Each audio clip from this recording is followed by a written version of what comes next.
guys? We got this brand new Model Y in the shop this week, going under the knife for a full wrap. They called this one the Juniper. I think it's just like because it's the updated one. It has a full light bar in front or something I saw was a difference, or that's just what they called the brand new one. So this is literally pretty much off the lot. She didn't even drive it a week, and we're going under the knife. Pretty much, you know, protection. You get to change the color to this beautiful satin Millenium Jade metallic. And yeah, it's gonna be a brand new car, even though it is a brand new car. But you know, Tesla only offers like 3-4 colors from the factory, and you don't have much to choose from. That's why a lot of people just go ahead and wrap them. So yeah, we pretty much got it fully ready to go. There's not much disassembly on this other than the dual motor badge, I think it says in the back. So I took that off and we're not putting it back on. In the future, you know, I think gloss black would look better against the new color, but we'll see. Right now we're just leaving it off. As you can see, I got the window trims off. I got this thing in service mode so I could put take the fender cameras out, and that's about it. So we're gonna get down on this one. This color is gonna look amazing. This is honestly one of my favorite colors I've ever did. But unfortunately, it didn't last too long on the Lambo that we did it on because the owner just got bored really quick. So APA from Italy. It's a really nice material. And yeah, what else can I say? We did this morning, my tint guy came through and tinted percent matched to the rear because the rear was factory tinted. So he matched the 2 front windows and we did 50% on the windshield. It looks solid now. Everything's, you know, looking pretty mean and dark, you know, not too dark on the front. I know I run 35 on my fronts with 20 all around, and it is pretty dark at night. But yeah, this is okay. Everything matches perfectly. So he did a really good job, and now the car's ready to go for the full wrap. So yeah, front end doesn't have anything to remove. I might remove this light bar actually though, once I get to this point, just to, you know, get full coverage under there. But other than that, guys, I'm gonna put this on a time lapse and get this thing done.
guys, so this is kind of crazy. I'm just cleaning the panel, and this is one of the craziest things I've seen.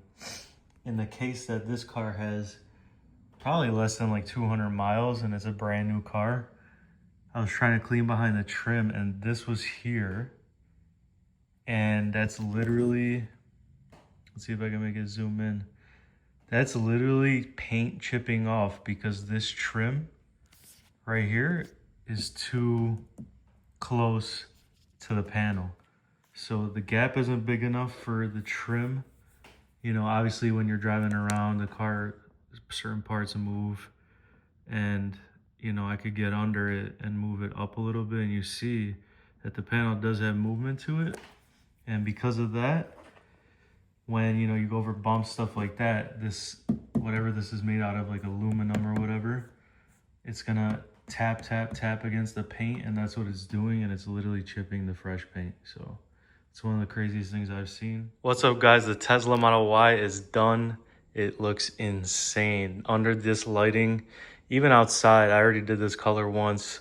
This color just is so insane. It's Satin Millenium Jade, so it's kind of like a sage green, and it looks amazing. I mean, just, and in satin finish, I mean, it looks unreal in person, honestly. This has to be one of my top probably 5 favorite colors I've ever done, or that are even on the market. It kind of reminds me of KPMF's colors, because they make a lot of really nice, you know, metallics and whatnot. But yeah, I mean, just finished the front bumper. Everything came out amazing. The base is dark, so not really any much removal. Not even the light bar in the front. I just, you know, tucked it with the squeegee. And that 1/4 inch that I'm tucking is more than enough to cover the old color. And it looks insane. So front bumper actually ran a seam all the way up because the cut and fold wouldn't work. I'm missing that much material pretty much to make that. And when I have to feed it in here, and obviously, you know, there's no way I'm pushing it in here without it discoloring. So had to make a seam there. Other than that, we did remove the cameras, put it in service mode when I did that, and popped them back in. So just, you know, get full coverage. Trims are back on. That's the only other thing I really removed. I didn't remove any of the taillights. The rear tail light over here where you charge, pretty much just trimmed enough to, you know, get in there 1/4 inch. And like I said, even when I have this open, you can't even tell what's the paint color, but it's a dark gray. You can see a little bit right there. But yeah, I mean, it's perfect amount of material in there, with dark colors, like I always say. The gaps and everything blends in perfectly. So yeah, just take a look at this thing. Brand new Model Y. It was I didn't even check the miles, but I think it's like under 200, something like that, because she hasn't even had it for a week.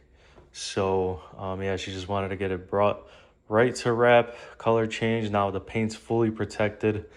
You know, of course, if someone's gonna key her car, or she's gonna get in a real accident, it's not gonna protect it like PPF. But also, you know, any, you know, minor surface scratching, regular swirls that you get from car washes, stuff like that, it's all protected. The trunk I did in one piece, which I mean this lower piece, because this piece is technically the trunk too, but it's separated because it's not the same panel. But this one, you know, obviously with certain colors, you wouldn't be able to get it done one piece because the color might distort a little bit. But, you know, with the perfect amount of stretch and the stretch that I needed, I got it done, and it looks amazing, one piece. Rear end is really simple on these. The whole bottom is plastic. These corner pieces are considered the bumper. So that's it. And then just the flat trunk. So, you know, Teslas are pretty fun because same thing with the door handles. You know, you don't have to remove them. When I cut my piece, it's just around there, and it tucks in perfectly, covers the original color. Again, the side mirrors I didn't even remove because I got perfect amount of coverage right here under them. Maybe if it was a white one, I'd probably think about removing that just to get full coverage. You know, just to hide that white and not make a mistake. But this one, everything's simple. I didn't even remove the flares, the plastic flares to tuck deeper. There's no reason. Perfectly covered, you know, with the cut along the gap, and it's tucked in perfectly. So Teslas are pretty fun. You know, whole roof is glass, so don't even need to worry about the roof. And what's it called? Not much removal. Everything's pretty flat, like I said. I mean, as you can see from the front end and everything, everything's really flat. Only thing you have to deal with is a couple inlays on the front bumper, and that's it. This whole piece is separate too, so you could, you know, trim that out with a certain amount of material that you need. I think that's around 8 feet. And I guess finally the mirror. So this is a very aggressive sharp turn. So I did this whole lower piece starting from the back all the way around, and then the top cap, and then one inlay on the inside. So this is my first one that's like this, because the older models didn't have this kind of cap. It's just flat, but it came out pretty good. You could barely see the seam against the body line. And you know, maybe if I see someone else do it better, I'll do their method, but that was how it played out in my head. Anyway, let me know what you guys think. Brand new Model Y. It'd be I'm getting some more Teslas now. I'm actually doing some more. You know, I just did the Model 3 in satin black PPF. This one is APA. It's an Italian brand coming from overseas. And there's a place in Florida that stocks this material. So I got it from them. This is just satin regular vinyl. You know, in the worst case scenario, after a year or something, if she gets too many roaches, we change that out and that's it. But, you know, you can't, I don't think they make these kind of colors in color PPF yet. Maybe they do have a couple similar ones. I know they're coming out with something new every day. So this though is Satin Millenium Jade Metallic. It's going to look unreal in the sun. I already know, because like I said, I did it on the Lambo. I'm going to take pictures and videos tomorrow morning and deliver the car tomorrow morning when she comes. And yeah, that's it for this one, guys. Stay tuned. If you guys have any Teslas, Y3X S Cybertruck, I'd love to do them. Everything is just flows smooth with them. Just got to make sure the battery is fully charged when you get them, because I don't have an outlet to charge them yet. So yeah, there you guys go. Let me know what you think.